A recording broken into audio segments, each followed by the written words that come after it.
Cultivation. It is the art of gathering energy within one's spirit to reach for heights unseen. A 1,000-year path to the pinnacle of existence. Immortality. But only a select few ever reach such heights. Most never get the chance. They are born as mortals, unable to sense the chi around them, but sometimes, very rarely, blessings appear in mortals. A child blessed with chi. But this world is a cruel one. Then we are shown a person running towards a man who is working in the rice fields. The person comes to him saying, "Mister, your wife, go see her." The person then immediately runs towards his house in a hurry. And as soon as he enters the house, he gets happy watching his wife with his child. And as his wife tells him, "He's here. Our baby is here." The person then joyously gets close to his wife and asks her, "What shall we name him, dear?"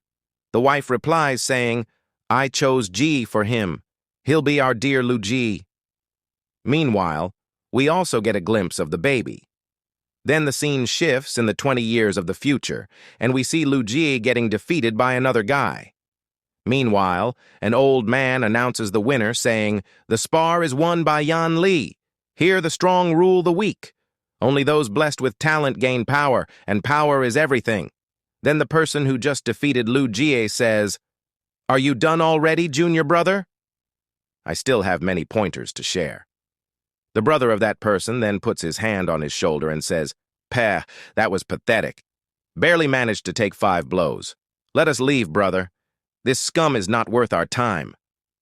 Right then, we see Lu Jie opening his eyes bit by bit and wondering, "Where am I?" Then he heard a voice. "Hey, Lu Jie, can you hear me? Someone take Lu Jie to the old man. He seems to have hit his head hard." Then Lu Jie asked himself, "What's happening? Who are these people? What is this place? Where are they taking me? And who the hell is Lu Jie? Ah, my head hurts. No, everything hurts." Then we see an old man doing some magic and telling Lu Jie, "Keep lying down, Lu Jie. Your wounds haven't healed yet." Then the old man makes medicine looking like a small gem, and while feeding it to Lu Jie, he tells him, "Open your mouth." Lu Jie opens his mouth and gulps the medicine. Then the old man further adds, "Good. Let the chi flow and your injuries will be healed soon." Lu Jie couldn't understand things, and he asked the old man innocently, "Where am I? Who are you?" The old man replied, "What kind of question is that? Loss of memory? Perhaps the injury was worse than I'd thought." Then the old man tells him, "This is the Cloudy Peak sect. You're a disciple here, Lu Jie." Lu Jie then questioned himself, "Is that my name? Lu Jie?" After that, the old man walked towards the door while saying, "I have to leave for work. Try to recall your memory while the pill works. If you still can't remember, I will make a new pill for you." After saying that, he left the room. Soon after, Lu Jie starts to wonder about himself and goes on like, "The last thing I remember was studying for chemistry class, and everything went dark after that." Then he saw a glimpse of his childhood memories where his mother was running behind him and shouting, "Lu Jie! You can't go running around like that. Lu Jie, the forest is dangerous. Come back." As soon as he remembered that, he got shocked and questioned himself, Whose memories are these? Is that little boy me?" The memory went on, and the boy ran into big trouble as he didn't know where he was. Suddenly, a wolf jumped at him, and the boy screamed out of fear, "Ma! Ma!" His mother immediately hugged him to protect her child, and right then, someone shot the wolf away with wind magic.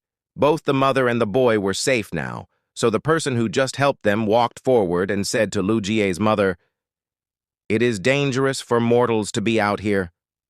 Return to your village." Lu Jie's mother kneeled in front of that person and said, "Yes. Thank you, honored cultivator." Lu Jie, after watching these glimpses of the memories, thought, "A cultivator. Is this a cultivation world, like the ones I've read about in comics? Then it's Lu Jie's memory. Then we see Lu Jie's other memory, where he was bowing down to the sect leader and saying, "Please let me join the sect." Lu Jie then continued his thought as, "The story goes just like the comics I read.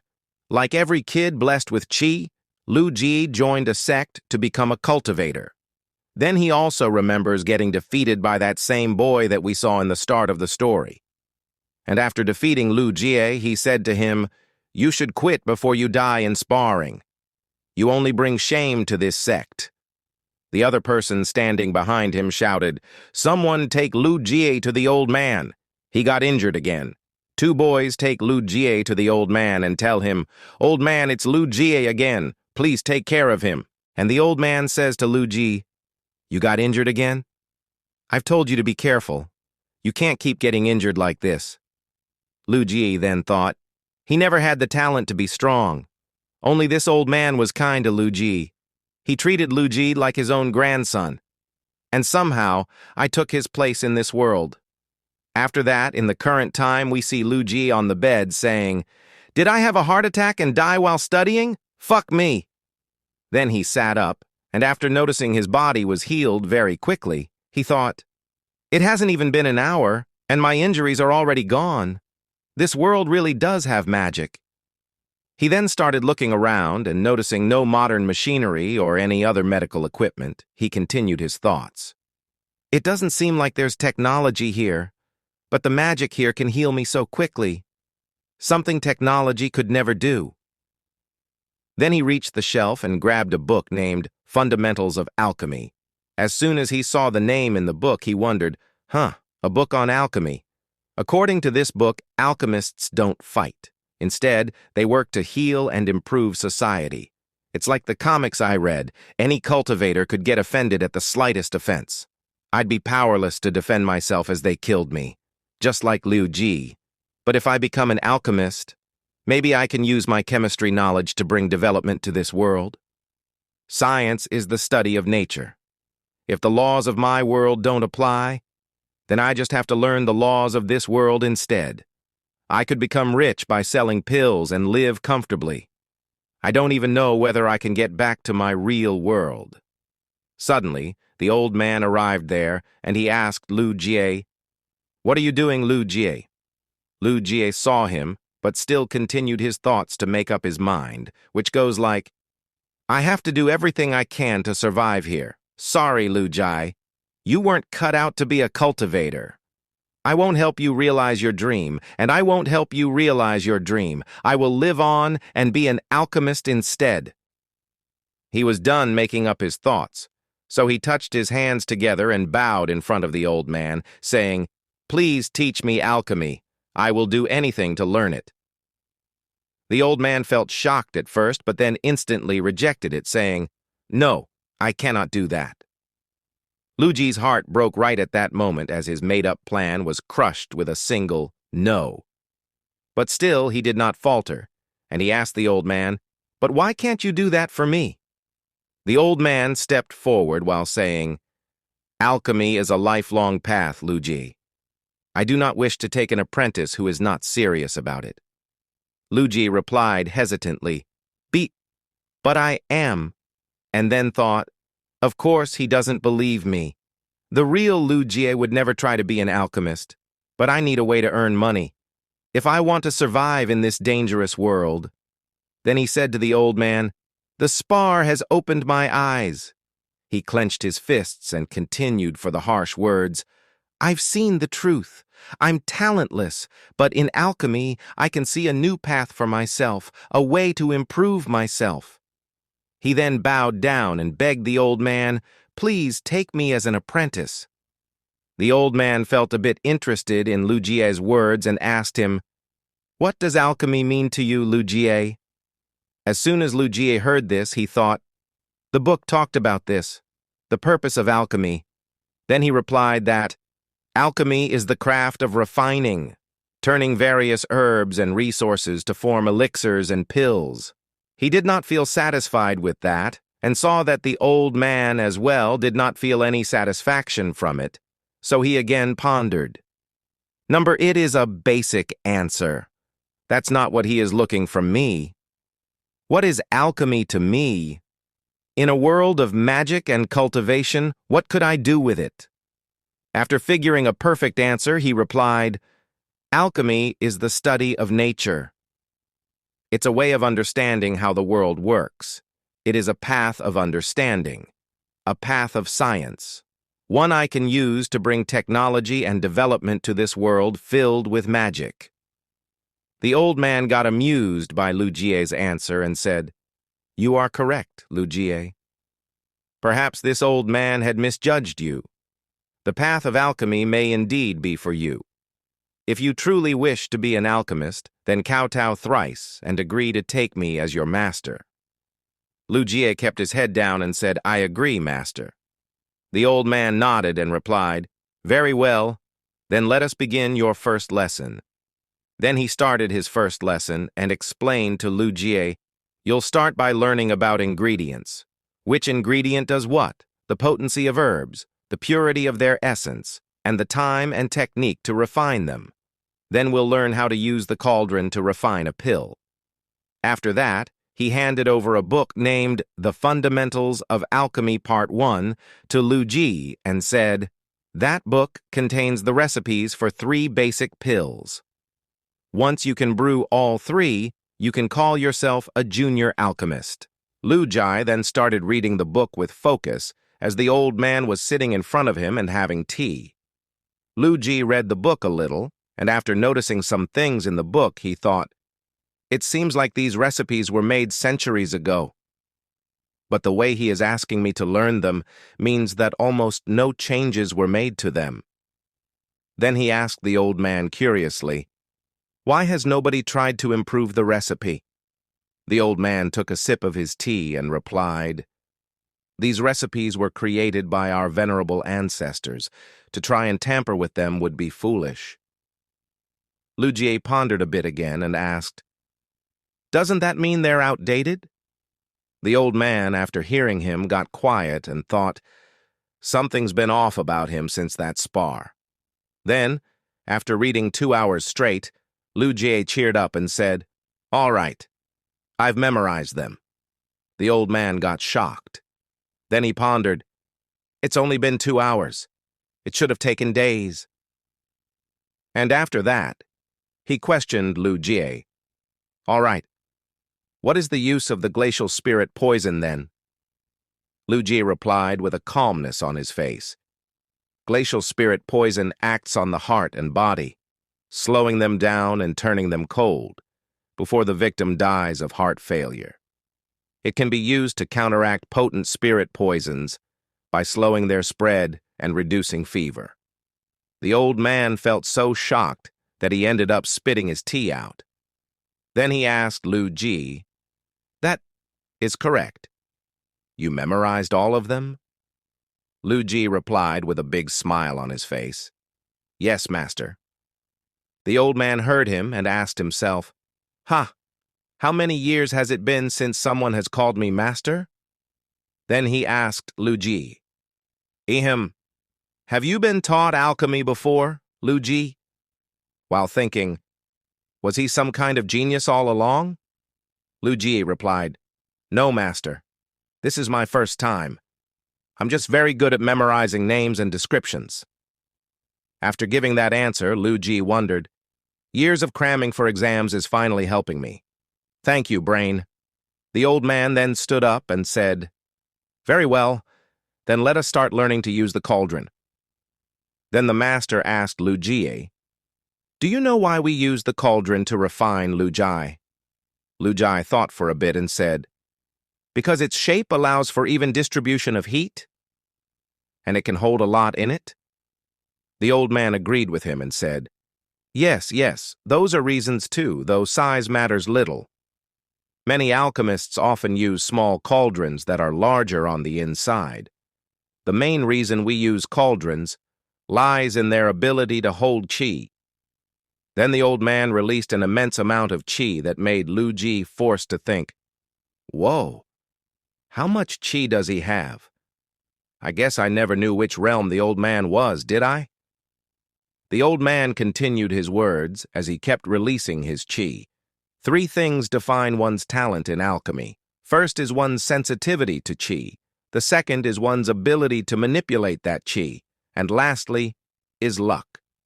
Luji felt lost hearing that. So the master explained to him, even the most experienced alchemists fail, and only the heavens can tell when they will favor you. Lu Ji, while hearing him, continued his own thoughts as well. If these pills work like chemical reactions, or anything beyond just magic, luck shouldn't factor in. I should be able to find the optimal conditions for success. The old man also continued and said, and since luck is out of our hands, we focus on the first two. Qi sensitivity and control can both be trained, and it is with those two, hard work helps, and so does a good cauldron. A good cauldron guides your qi and the essence inward.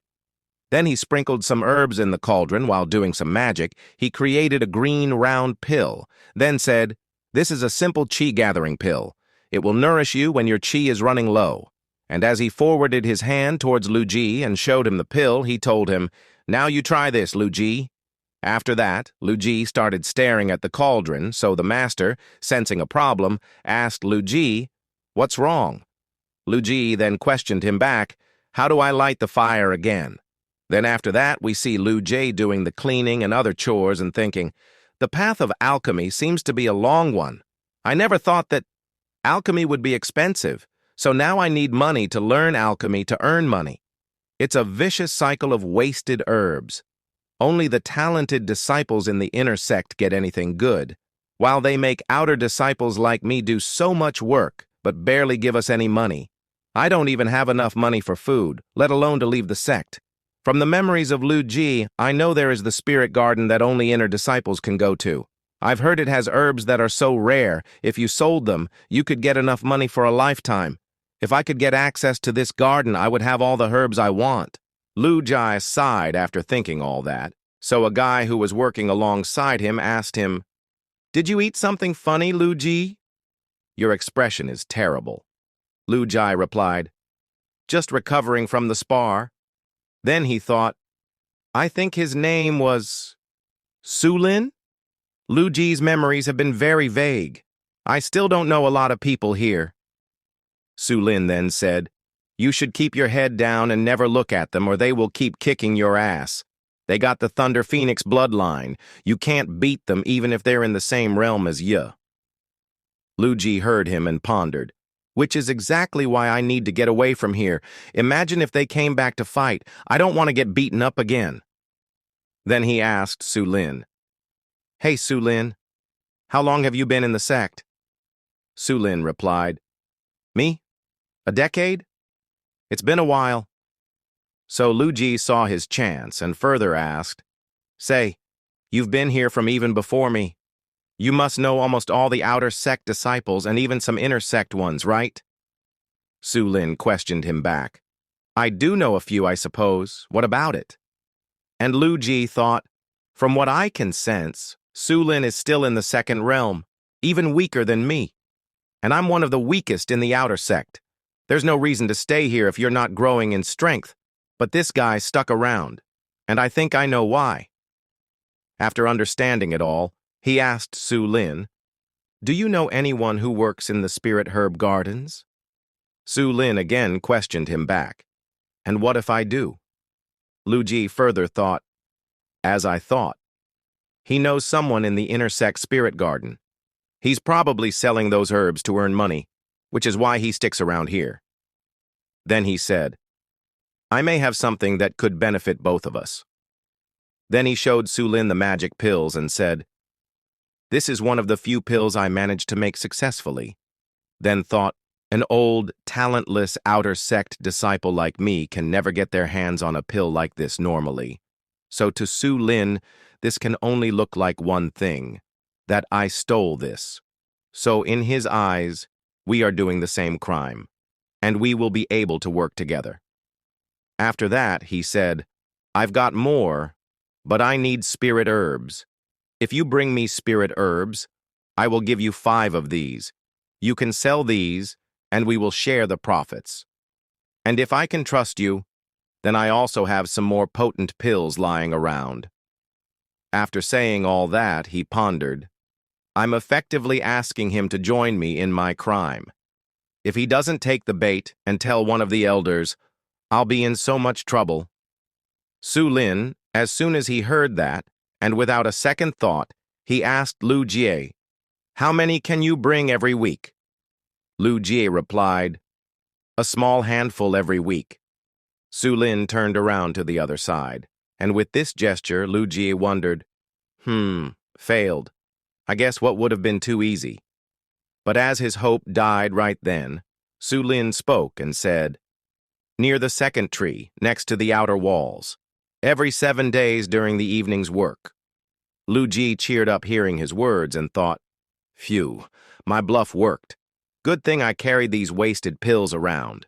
The pulse of qi from them breaking apart made it look like I was carrying a high-grade pill. If this deal works out, I will have a method to obtain more spirit herbs easily.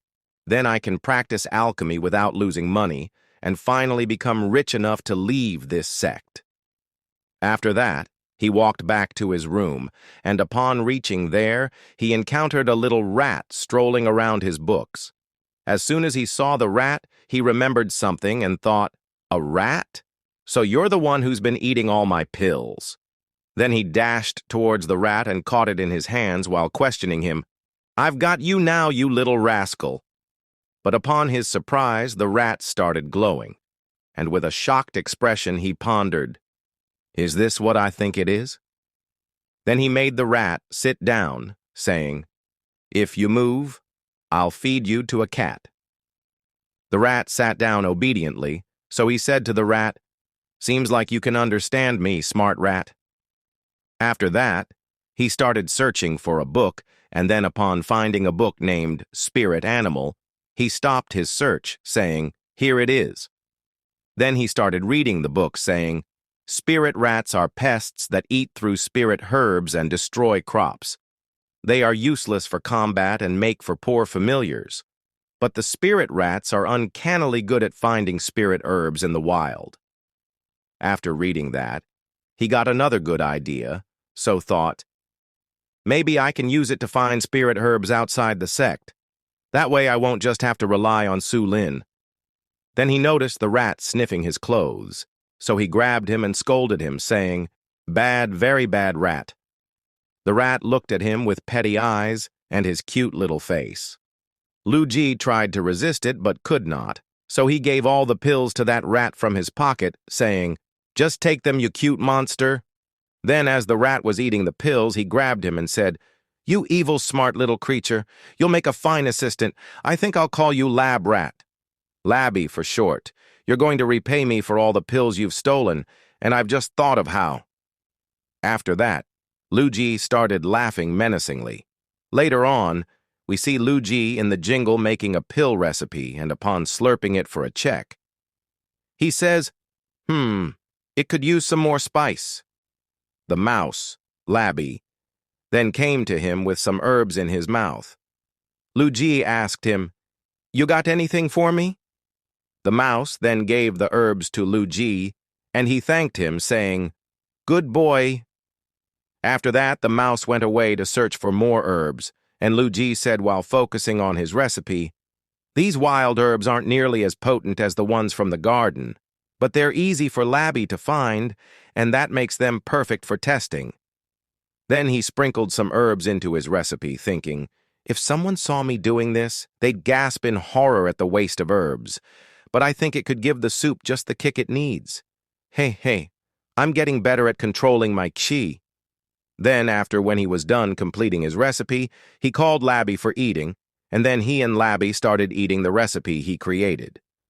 After finishing it all up, he started writing something in his book, thinking, "This feels peaceful.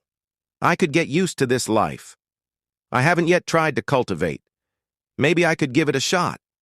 Even alchemists need to cultivate if they want to grow." After that, he calmed himself and tried to cultivate. But there was some problem in it, so he thought, "Something feels wrong. From the memories I got, to cultivate, you need to cycle your qi. But my qi is not cycling itself properly. Then he checked another form on the book, thinking, maybe I can try using a different shape. Then he started doing it again in that different shape and felt that it was working, so he thought, now this feels right. An infinite cycle made of 2 circles, 16 cycles, 80 cycles, 82 cycles. Then suddenly, he felt some change, so he stopped himself, saying, what was that? Something shifted inside of me. Then after noticing it was already too much time that he spent here, so he thought, I must have lost track of time. Then he grabbed his mouse, saying, sorry, little buddy, sorry for the delay, let's head back home. After that, when he tried to stand up, he noticed that the grass was longer than before, but he ignored it and went on to his home, saying, meh, it's probably nothing. Then at the home, we see him working on his recipe and thinking, I've already failed 5 times now, so many herbs wasted. 6th time's the charm. Improving the chi refilling elixir is proving more difficult than I thought. But if I can, the results will be worth it. I need 1,000 warriors to like and comment next part. That way, I'll know you stood strong till the end. Until next time, stay sharp and take care. He takes the lid off the pot, his hands sprinkling ingredients into his stew. We can see him working up to make the perfect elixir, and alas. Good, the elixir is ready, he says. Now, to test a new ingredient. He turns towards Labby. Labby, grab me that flour, he says. That gives him the flour. If my guess is right, the spirit refining lotus should improve the recipe. The old man would freak out if he saw this. Suddenly, strong chi started to form around the pot. Startling him, he stepped back, and finally the chi calmed down. Lu Jie opened the pot. I think we just made our first cultivator energy drink. Proud, he shows his energy drink to the old man. The old man observes the liquid carefully, asking if he changed the recipe despite his warnings, to which Lu Jie simply nodded. Did you at least succeed in improving the recipe? Swing, old man asked. The boy replied, It will take a lot of tinkering to perfect it, but it's already better and more cost-efficient. The old man looked at him, asking if he knew why it was frowned upon to change the recipe. The ancestors who established the 7 celestial peaks, from which the Cloudy Peak sect was formed, also formed an alchemy vault that now holds many of the recipes our ancestors left behind. If they safeguard them, ensuring any commonly available alchemical books only had simplified versions. It was a practice to prevent harmful alchemy, but things changed over time. There are still those who tried to make it on their own, he said. Do you really wish to continue down this path, Lu Jie? Lu Jie thinks hard, contemplating and thinking about how he wanted to bring development into this world. As he was about to reply, the old man raised his hand. I know that look in your eyes. Nothing I say will sway your resolve. The old man looks over his shoulder. All his ask is that you leave nothing on this table if you're going to defy the elders. The old man walks out, leaving Lu Jie impressed of him. Thank you, he mumbles. The man peeks at him. Be ready for your next lesson at the same time tomorrow. It's almost sunset, and Ju Lai is walking along a path, looking at the person passing him. He is scared for a moment, a little frightened to be exposed. He walks deeper towards his destination, and finally he spots the young man lying on the ground, perhaps asleep. The man waves at him, asking him to follow. Keeping his guard up, Lu Jie follows the man deeper into the forest. So you have them? Zrania, the Sulin asks. I do. Do you have the herbs? Zrania. They're all right here. Now show me the pills, Zrania Sulin says. The boy takes out the tiny pouch, plopping down the pills on his palm to show the man. Sulin assures him of his share of money, exchanging the herbs with the pills. Let's head back, Labby? Component placement, Lu Jie says, patting the pouch he had put Labby in. Surprised at the emptiness, he panics. but suddenly he hears a scream. He turns his head towards the noise. "What is the rat doing here?" Zrania. He hears someone. The unknown girl screams in panic. "Get it away from me!"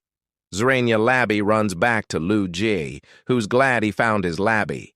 The girl looks annoyed, glaring at them both. "I cannot stand rats. Is that spirit yours?" she yells, pointing at the rat. Embarrassed, Lu Ji quickly rubs the back of his neck. "Forgive me, senior sister. I'll keep a closer eye on him next time." He thoughts about how that lady had to be Yan Yun, granddaughter of the leader of the sect. Yan Yun glares at him. "It ate my pills." Zrania the boy freezes, thinking of how much him and Labby are in trouble now, but to his surprise, Yan Yun speaks. "Whatever. Forget about it." "I said forget about it," she repeats, huffing and turning her head to the side. He thinks about how kind she is. Yan Yun leans closer to the boy. "What are you doing all the way out here anyways? Much less with a rat?" she asks suspiciously. Lu Ji stumbles back. He stutters. Labby can search for spirit herbs and..." Zrania, Yan Yun, thinks of how that's the most stupid spirit she has ever heard of. "Where did you find that spirit rat?" Labby had been eating stuff in their chamber and one day I caught him," he replied. "What do you even do with all those herbs?" she asks. The boy thought about how he can't let her find out about his pills. "I, eat them," he lied, covering up. "You eat spirit herbs." "Logically?"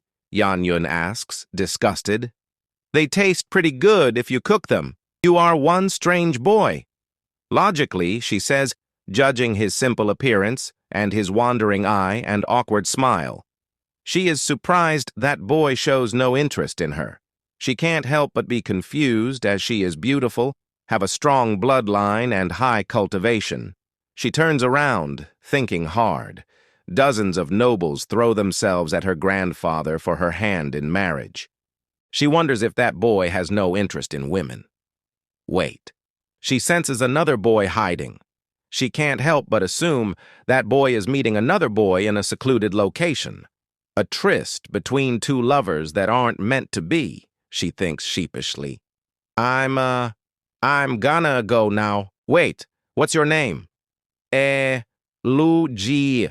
Yan Yun seems to be so delighted now. "Lu Ji, I would normally tell you to not visit here again, as this is my private place for respite. But I have changed my mind. You can visit this little area so long as you tell no one of its existence, except for, of course, the other person who knows," she says, clasping her hands in excitement. Lu Jie is startled, wondering how she knew about Su Lin. On the other hand, she thinks that look is confirming her assumption of secret love again. She pressed her fist into her palm. "Don't worry, I, Yan Yun with the heavens as my witness, swear to treat your secret as if it were my own," she promises. "Thank you, senior sister." "Logically," he replies nervously, thinking of how she was being so nice even after she caught him red-handed and catching Labby stealing her pills. At home, he couldn't believe how he got away. He gets back to work, boiling the essence from spirit grass and examining its properties in hopes to grow his own spirit grass so he wouldn't have to rely on Su Lin. He sits down, turning on the fire beneath the pot and making his recipe. He sees Labby run towards him, getting followed by a cat. He keeps Labby close. "I'd expect spirit animal to be fine, though." He shooed away the cat. "Stop getting into so much troubles. First Yan Yun, and now a cat." "Swing," he says, letting Labby go. Thinking of how Labby is getting smarter, he is not sure if Labby knows it, but he had seen Labby cultivating. He looks back at his pot, seeing how the recipe was now ready. Time to see just what makes you work. Then he tries to channel his ki, but encounters a problem doing it. So he splits his ki into two parts. Then he thinks of connecting it with the spirit essence water, and with that, he succeeds at step 1. Soon after, Labby is eating spirit flowers, but gets surprised with a light asking him his name. Labby falters a bit and says, "I'm Labby." The light then disagrees to recognize his name. Labby then, with an angry face, says, "Great Master names it, so it's the best." After that, the light merges with Labby, and Labby runs to Lu Ji, thinking he'll help him. Lu Ji fails to understand him. Labby then tried to read the texts written by Lu Ji, but he was unable to read them or speak anything to make Lu Ji understand him. So he thought of something. Following a smell, he searched for it, resulting in finding a box full of golden-looking spirit herbs. On the other hand, Lu Ji was done making another batch and then counted the pills he can consistently make: Qi Gathering Pill, Body Purification Pill, and Qi Reinforcement Pill. After counting those, he did some calculation about his earnings, he'll get through these batches, and he got disheartened, knowing it won't do him any good. Suddenly, his eyes went to the box. Labby just went in, so he moved forward quickly to close it, but Labby shot out from it like a lightning storm and scared Lu Ji. Labby had eaten the herbs and turned into an electric-type rat, so Lu Ji teased him a bit, saying, "You sneaky little rat, why'd you eat the herbs?" After that, we move our sight to Yan Yun, where she's trying to meditate, but a girl knocks on the door, disturbing her and entering the room, apologizing for being a disturbance for her. Yan Yun tells her that it was just a brief meditation, and it's all right. Then she asks her about the task. Zuri says yes, while adding compliments for Lu Ji. She also tells about his change of course from cultivating to being an apprentice under Long Xiao. Yan Yun understands it's the old alchemist, and adds, "Hasn't he joined the alchemy halls?" Zuri replies, telling all the information she knew and adding that he has changed his path after a recent spar with someone. Then Yan Yun asked her something with a hint. Zuri told her that he visits a grave often, and further asked her if she wanted her to look into the other boy. Yan Yun disagrees immediately and tells Zuri to leave. While planning to sneak in and look at things on her own, she then changes her thoughts and keeps her joy in herself. Later on, we see Lu Jie walking up the stairs of the inner sect and keeps his mind into all that overthinking about why can't everyone gain a better life through effort. It should follow a path, but it is still so dependent on talent. As he was thinking all that, he reached the top and told Labby, "We're here." Then he walked into the elder's room, bowing to him and saying, "Greetings, elder. I would like to register a spirit companion." But right then, Labby and Lu Jai felt a bit of pressure on them, so the elder told the person who was doing it to stop and asked Lu Jai to show him the spirit. Lu Jai showed him Labby, but the elder was displeased on watching him and said, "Why have you brought me a pest? I don't like playing games." Labby got angry hearing his words, releasing some bolts towards the elder. The elder stopped it while telling Lu Jie to teach Labby some manners. Then he understood the importance of Labby and asked Lu Ji, "Why would you pick a spirit rat, even if it's a special one?" Lu Ji told him that Labby is good in finding spirit herbs, so the elder agreed and said, "The spirit will be registered with you. You are dismissed now." As he was going out, the elder stopped him. He looked back and saw a girl standing behind the elder, and the elder added, "It seems that Xian Yue has taken a liking to your spirit. I need 1,000 warriors to like and comment next part. That way, I'll know you stood strong till the end. Until next time, stay sharp and take care."